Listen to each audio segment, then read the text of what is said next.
Hello friends, welcome to Thangam channel. இன்றைக்கி என்ன சமையல் பார்க்க போகிறோன்னா, அவரைக்காய் போட்டு காரக்குழம்பு எப்படி செய்கிறதுன்னு பார்க்கலாம். எந்த காய்கறி வேணாலும் வச்சு நீங்கள் இந்த காரக்குழம்பை ட்ரை பண்ணி பார்க்கலாம். அதுக்கு அடுப்பை பற்ற வச்சுட்டு 6 ஸ்பூன் அளவுக்கு நல்லெண்ணெய் ஊற்றிக்குங்க. எண்ணெய் கொஞ்சம் கூடுதலாக இருந்தால் தான் காரக்குழம்பு ரொம்ப டேஸ்ட்டாக இருக்கும். எண்ணெய் காஞ்சதுக்கப்புறம் 1.5 ஸ்பூன் அளவுக்கு நான் கடுகு சேர்த்துக்கிறேன். கடுகு நல்லா பொரிஞ்சு வரட்டும். வெந்தயம் 1/2 ஸ்பூன் சேர்த்துக்குங்க. அதுவும் கொஞ்சம் கருகாமல் பொன்னிறமாக பொரியட்டும். 1 ஸ்பூன் அளவுக்கு மிளகு சேர்த்துக்குங்க. மிளகு வந்து வெடிக்கணும். ஜீரகம் 1 ஸ்பூன். ஜீரகமும் கருகிடக்கூடாதுங்க. ஒரு பிடி கருவேப்பிலை போட்டுக்குங்க. கருவேப்பிலையும் நல்லா பொரிஞ்சு வரட்டும். கருவேப்பிலை பொரியும் போதே ஒரு நல்ல ஸ்மெல் வரும். இப்போ நம்ம கிளறி விடலாம். நான் ஏற்கனவே வந்து கத்திரிக்காய் போட்டு காரக்குழம்பு நான் தங்கம் சேனலில் வீடியோ அப்லோட் பண்ணியிருக்கேன், அதையும் பாருங்கள். பூண்டு ஒரு 15 பல் பூண்டை வந்து நல்லா பொன்னிறமாக வதக்கிக்கலாம்.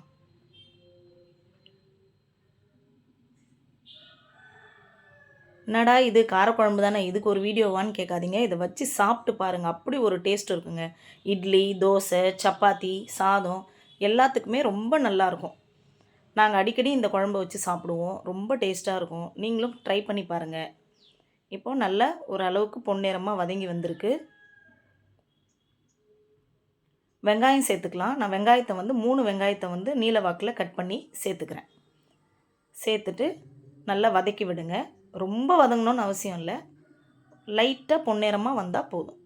வெங்காயம் வதங்கிறதுக்காக நான் உப்பு சேர்த்துக்கிறேன். நீங்கள் வந்து சால்ட்டு சேர்த்தாலும் சரி, இல்லை கல் உப்பு சேர்த்தாலும் சரி. 1 ஸ்பூன் அளவுக்கு கல் உப்பு சேர்த்துக்கிறேன். சேர்த்துட்டு நல்லா வதக்கி எடுத்துக்கணும். 1 ஸ்பூன் அளவுக்கு மஞ்சள் தூள் சேர்த்துக்குங்க. நான் வந்து எந்த ஸ்பூனால் சேர்க்குறேனோ அந்த அளவு தாங்க நான் சொல்கிறேன். 1 ஸ்பூன் மஞ்சள் தூள் சேர்த்துட்டு நல்லா கலரி விட்டு வதக்கி விடுங்க. மஞ்சள் தூள் ஸ்மெல் வந்து நல்லா போகணும். இப்போது தக்காளி, நல்லா பழுத்த தக்காளியை எடுத்துக்குங்க. 5 தக்காளியை நான் கட் பண்ணி எடுத்துகிட்டு இதில் சேர்த்துக்கிறேன்.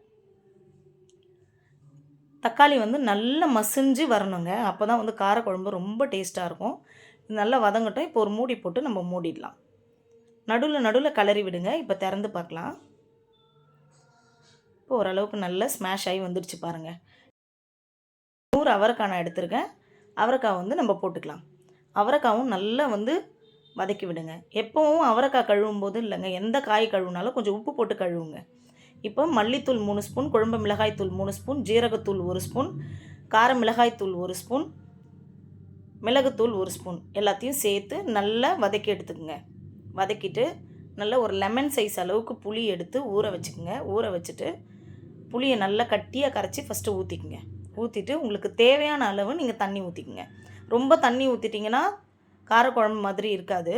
இப்போ ஒரு மூடி போட்டு மூடிடலாம்.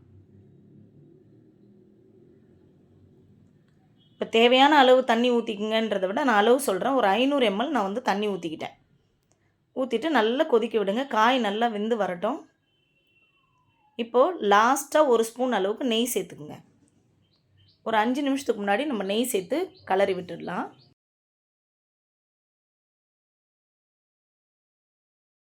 இந்த நெய் நம்ம ஏன் சேர்க்குறோன்னா அவ்வளோ ஒரு டேஸ்ட்டாக இருக்குங்க. இன்னொரு ஸ்பூன் சேர்த்துக்கினா கூட அது உங்கள் விருப்பம் தான். கடைசியாக ஸ்டவ்வை ஆஃப் பண்ணிவிட்டு ஒரு துண்டு வெல்லம் சேர்த்துக்குங்க. அப்போ தான் வந்து ரொம்ப டேஸ்ட்டாக இருக்கும் இந்த குழம்பு. இந்த வீடியோ உங்களுக்கு பிடிச்சிருந்ததுன்னா லைக் பண்ணுங்கள், கமெண்ட் பண்ணுங்கள், ஷேர் பண்ணுங்கள். மறக்காமல் தங்கம் சேனலை சப்ஸ்கிரைப் பண்ணுங்கள். பக்கத்தில் இருக்க பெல் சிம்பிளை கிளிக் பண்ணுங்கள். இப்போ டேஸ்ட் பண்ணி பார்த்துடலாம் எப்படி இருக்குன்னு. சூப்பராக இருக்குங்க. நீங்களும் ட்ரை பண்ணி பார்த்துட்டு எப்படி இருக்குன்னு கண்டிப்பாக கமெண்ட் பண்ணுங்கள். மறக்காமல் தங்கம் சேனலை சப்ஸ்கிரைப் பண்ணுங்கள். தேங்க்யூ.